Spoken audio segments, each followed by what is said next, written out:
Cochin shipyard ने Wilson Norway के लिए अपना पहला निर्यात ऑर्डर लॉन्च किया। कोचिन शिपयार्ड लिमिटेड ने अपनी सहायक company Udupi Cochin shipyard limited के माध्यम से विल्सन एएसए नार्वे के लिए 6 3800 TTW जनरल कार्गो वेसन की श्रृंखला में अपना पहला निर्यात ऑर्डर लॉन्च करके एक महत्वपूर्ण उपलब्धि हासिल की है। मणिपुर में संयुक्त सुरक्षा अभियान में स्टारलिंक एंटीना बरामद।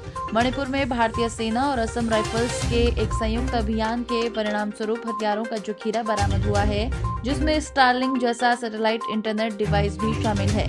ये खोज इस बारे में चिंताएं पैदा करती है कि ऐसी तकनीक जिसे भारत में संचालित करने का लाइसेंस नहीं है, विद्रोही समूहों के हाथ में कैसे पहुंच गई।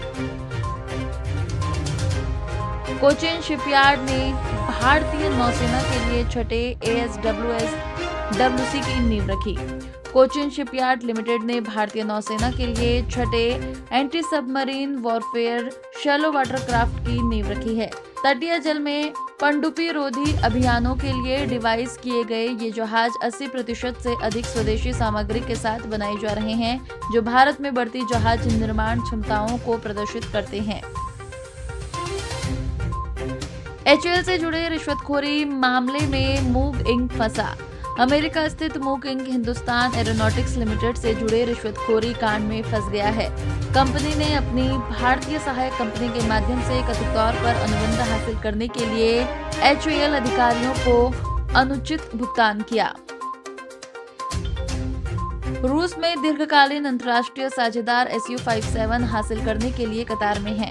अपनी क्षमताओं के बारे में कुछ संदेहों के बावजूद रूस का Su-57 5वीं पीढ़ी का लड़ाकू विमान अंतर्राष्ट्रीय भागीदारों से रुचि आकर्षित कर रहा है, जबकि सटीक खरीदार अज्ञात है। ये रूस के अपने हथियारों को निर्यात का विस्तार करने और वैश्विक रक्षा बाजार में अपनी स्थिति बनाए रखने के निरंतर प्रयासों को इंगित करता है।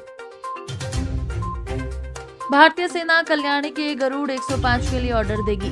भारतीय सेना कथित तौर पर कल्याणी के गरुड़ 105 और 105 मिमी हल्के वजन वाले स्वचालित हॉवित्जर के लिए ऑर्डर देने की तैयारी कर रही है। यह अधिग्रहण सेना की तोपखाने क्षमताओं को बढ़ाएगा, खासकर उच्च ऊंचाई वाले क्षेत्रों में।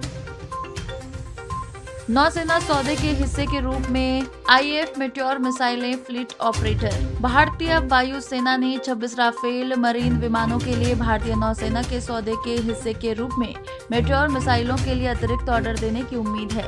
ये लंबी दूरी की हवा से हवा में मार करने वाली मिसाइलें नौसेना और वायुसेना दोनों की युद्ध क्षमताओं को बढ़ाएंगी।